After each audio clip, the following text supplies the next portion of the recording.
Hi welcome back friends. उम्मीद करता हूँ आप सब मस्त होंगे। फ्रेंड्स आज हम लोग पढ़ने वाले हैं सेंट्रल आइडिया क्लास 11th के इंग्लिश ग्रामर में इंग्लिश रीडर में जो भी सेंट्रल आइडिया है। आज हम लोग जो है उन सेंट्रल आइडिया को लेसन वाइज लेसन देखने वाले हैं और सेंट्रल आइडिया लिखने का कैसा तरीका होता है, सेंट्रल आइडिया को हम लिखेंगे कैसे, उन चीज़ों को भी हम लोग इस वीडियो के माध्यम से सीखने वाले हैं।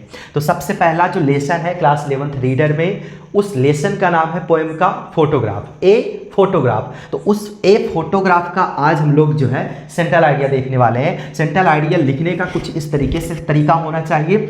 सबसे पहली लाइन जो होनी चाहिए उसमें आपको सेंट्रल आइडिया जो भी पोएम का हो उस पोएम का नाम लिखना है और उसके साथ साथ उसके कंपोजर कौन है उनको लिखना है। ये पहली लाइन होनी चाहिए, ये प्रायोरिटी होनी चाहिए एक सेंट्रल आइडिया को लिखने में। तो सबसे पहली लाइन क्या है? The central idea of the poem a photograph. सबसे पहला लाइन क्या है? The central idea of the poem a photograph is composed by Shirley Toulson. जो सेंट्रल आइडिया फोटोग्राफ नामक जो पोएम है, उस पोएम के जो कंपोजर हैं, जो रचयिता हैं, वो कौन है? Shirley Toulson. शर्ली टॉल्सन है। इन दिस पोएम, इस पोएम में, इस कविता में, द पोएट कवि टेल्स बताता है about the 3 phase of her mother life. इस कविता में कवि जो है अपनी माँ के जीवन के 3 अवस्थाओं के बारे में बताता है। इस कविता में, in this poem the poet tells about 3 phases of her mother life. मतलब कि इस कविता में कवि जो है अपनी माँ के जीवन के 3 अवस्थाओं के बारे में बताता है। फेज का मतलब क्या होता है? अवस्था। In the first phase, poet's mother was a young girl of 12. In the first phase, पहली अवस्था में जो कवि हैं वो बताते हैं कि mother was a young girl of 12। मतलब कि पहली अवस्था जो थी, उनकी माँ की जो पहली अवस्था थी, उस अवस्था में उनकी माँ एक नव युवती लड़की थी एंड ऑफ 12 वर्ष की।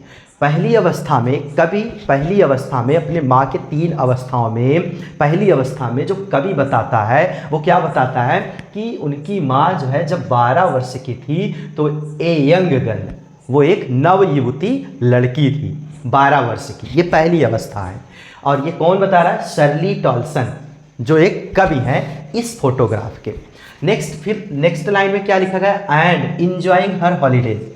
और वो अपने छुट्टी के दिन में आनंद ले रही थी, इंजॉय के साथ जीवन यापन कर रही थी। ये पहला फेज हो जाता है कवि के माँ की। फिर से मैं रिपीट करना चाहता हूँ। इन द फर्स्ट फेज पहली अवस्था में पोएट्स मदर, जो पोएट कवि की माँ थी, वो 12 वर्ष की एक नव युवती लड़की थी एंड इंजॉइंग हर हॉलीडे, और वो अपनी छुट्टी के समय आनंद से जीवन को यापन कर रही थी। तो कुछ इस तरीके से फर्स्ट फेज हो जाता है। नेक्स्ट है इन द सेकेंड फेज, दूसरी अवस्था में poets mother smiled to see her photo when she was married. दूसरी अवस्था में जो कवि की माँ थी वो मुस्कुराती थी, टू सी देख करके, हर फोटो अपनी फोटो को, व्हेन शी वाज मैरिड जब वो शादीशुदा थी। जब वो शादीशुदा थी तो अपनी फोटो को देख करके स्माइल, मुस्कुराया करती थी। ये सेकेंड फेज हो जाता है कवि के माँ की। फिर से मैं बताना चाहता हूँ, in the second phase poets mother, दूसरी अवस्था में कवि की माँ स्माइल, मुस्कुराया करती थी, टू सी देख करके, हर फोटो अपनी फोटो को, व्हेन शी वाज मैरिड जब वो शादीशुदा थी। कवि की माँ जब शादीशुदा थी तो अपनी फ़ोटो को देख करके वो हमेशा जो है मुस्कुराया करती थी। ये सेकेंड फेज का एक पार्ट है, एक पार्ट ऑफ लाइफ है पोएट्स की माँ की। तो आई होप समझ में आ गया होगा। नेक्स्ट लाइन में क्या लिखा गया? And in the third phase, तीसरी अवस्था में, हर मदर वॉज डाइड।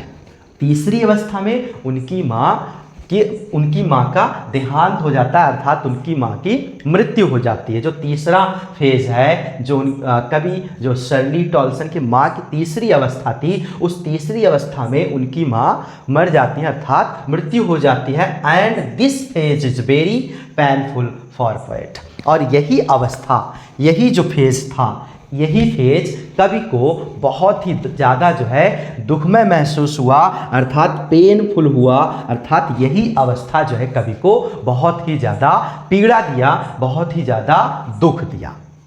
तो ये बिल्कुल एब्सोल्युटली सही बात है। अगर किसी की भी माँ की मृत्यु हो जाती है तो वो बहुत दुखदायक होता है। तो यहाँ पर शर्ली टॉल्सन की जो माँ थी, उनकी जो तीसरी अवस्था थी, तीसरी अवस्था में उनका देहांत हो जाता है, और उस देहांत होने की वजह से इस तीसरी अवस्था को जो शर्ली टॉल्सन थे पेनफुल फील कर रहे थे, अर्थात सबसे ज़्यादा यही दुखदाई वाला समय था, यही दुखदाई वाला एक अवस्था थी। तो ये इसमें कुछ इस तरीके से कवि के कहने का मतलब है, और ये सेंट्रल आइडिया का पूरा सार है, सेंस है इस फोटोग्राफ कविता का। सो फ्रेंड्स, आई होप आप सबको समझ में आया होगा।